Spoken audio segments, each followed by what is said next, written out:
Back here live on stream. JB Buinno here with Max Fender 8 meteorologist Eric Stone. Eagle 8 HD is heading to the Dunedin area. I'd like to bring in now, joining us from South Tampa, WFLA's Brittany Muller, who has found herself at West Shore Boulevard on Cleveland. Hey there, Brittany. What is the latest? Take us through what you're seeing there. JB, there's just complete disaster out here. I mean, every home has some kind of water damage because it's such a low-lying area. And many of these residents out here, they evacuated because they knew how severe this storm surge would be. And thank goodness they did, because, look, we're seeing the aftermath of Hurricane Helene. There's piles of furniture and debris. Everything has to be gutted from these homes because they're worried about mold and waste and everything that you could possibly imagine. And joining me right now is Mary Easterly. Mary, thank you so much for joining us. We're so glad that you're okay. Your husband's okay. But right now we're dealing with the aftermath. Walk me through the process. We see some of the rugs. We see furniture out here. Yeah, this is all wet, and it had to come out here as quickly as possible because of the mold, and the ocean has all kinds of germs and everything in it, so you had to get it out here. And sewage, you don't know with all that sewage spill. You don't know, and you had to run off from the grass and all of that, so. But now you're trying to save what you can and salvage, and right behind us right now we could see just piles of clothing that's drying out, airing out. Yes. Saving what you can. Yes, and it's, you know, we have one row of wet clothes, one row of dry clothes, and the wets all have to either go to dry cleaners or be washed. And this again is something that every resident out here is dealing with. And everybody got flooded here, and we've had wonderful people come by and volunteer food and everything, so it's been really great. I mean, as bad as it is, it's good too. Mary, can you walk us inside? Come on in. Thank you so much. So how high was the water in here? The water came up to, that's the line, if you can see it right there. And other places, my cocktail table, that there was over in there, I found it over here when we came in. A mess. And I see that you have hardwood floors in here, and so used to have. So they all have, all of this has to go, you know. And right now he's putting in electric for us. But it's, you know, everything, you know, there's nothing that you can save, so. And were you here? Did you evacuate? No, what we were going to do, we were going to go to my daughter's. We were parking our cars over at the parking garage, and we went to go out with the car. We couldn't get through, so we spent the night in a parking garage. Unbelievable. So, and your dog made it? He made it. He learned how to swim. And when you were leaving your house, I mean, how high was the water? Right to here, right to my thighs. It's heartbreaking. It's heartbreaking. It is, but you know, you just get through it. Everybody's safe, nobody got hurt, and that's how you have to have that kind of an attitude. And now so many members of the community are helping one another, and that shows the resiliency of Floridians and Tampa Bay residents. We've seen churches out here. We've seen a number of organizations coming to people's needs in such a desperate and dire time. It was, absolutely. But yesterday, somebody come driving down in a truck, and they had boxes of food for people on the street. I mean, and they were just from Alaska, and they came here.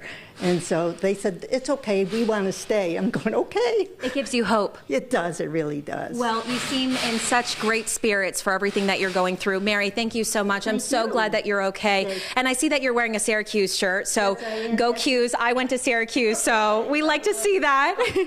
Okay, so I'm going to walk you outside just because this is unbelievable here on Cleveland near West Shore, and this is just one home. Every home is dealing with some kind of flooding issues, mold issues. We've talked with several neighbors out here, and it's the same thing. They're worried about their homes, so they're completely gutting everything.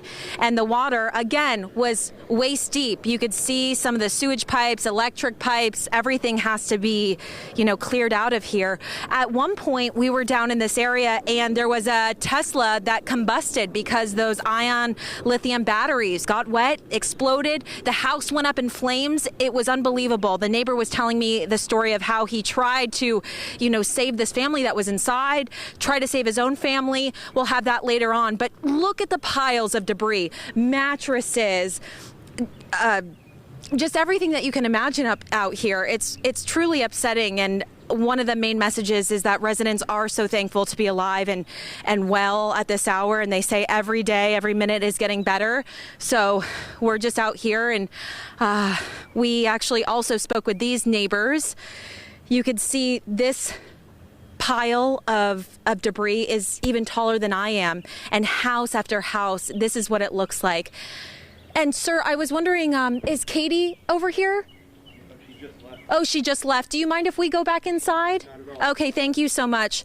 So these neighbors actually tried to stay here. They saw the water coming in, so they evacuated through their window.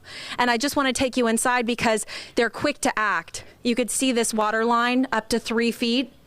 And now they're taking down their drywall. Everything has to be gutted out. And they said they just moved in a few years ago. So first-time home buyers experiencing this, it's devastating. Everyone is feeling the aftermaths. But again, it's a really good feeling knowing that neighbors are helping each other, doing everything that they can. Food is available, water's available, and it is hot out here, hot and humid. And these neighbors don't have power. So it's a challenging time for sure.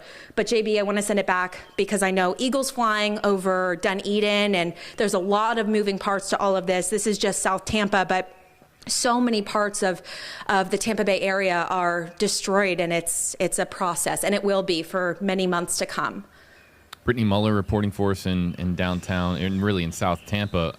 Brittany, one thing we're looking here at Eagle, and we've seen piles of debris outside of homes from as far north as Citrus County all the way down now into, of course, towards Pinellas County. Can you provide perspective? Can you go back outside? I'd be very curious to show our audience, if we can, relative to you, how tall some of these piles of debris are. Because from Eagle's vantage point, we're looking at it down, obviously from the sky. But some of them look to be as taller than you, if I'm not mistaken.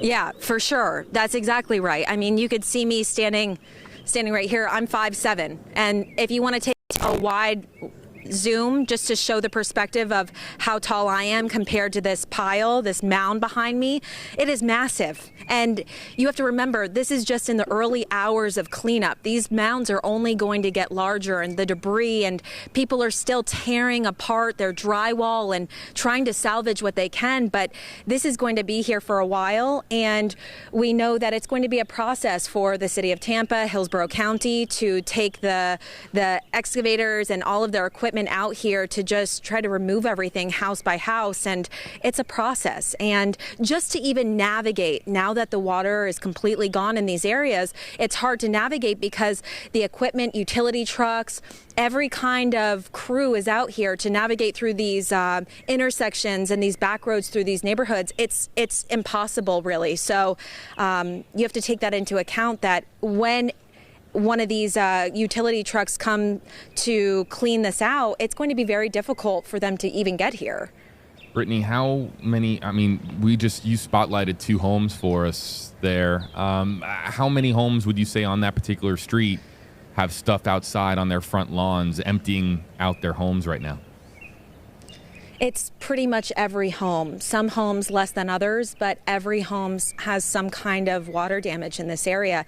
And the concern now is mold inside. And so they can't stay inside. They don't have the power. And so every home, if we look down the street, you could just see people are clearing it off. And you have to remember, some people evacuated out of state, so not everyone is even home to check on their house yet. But you could see Tico is driving around.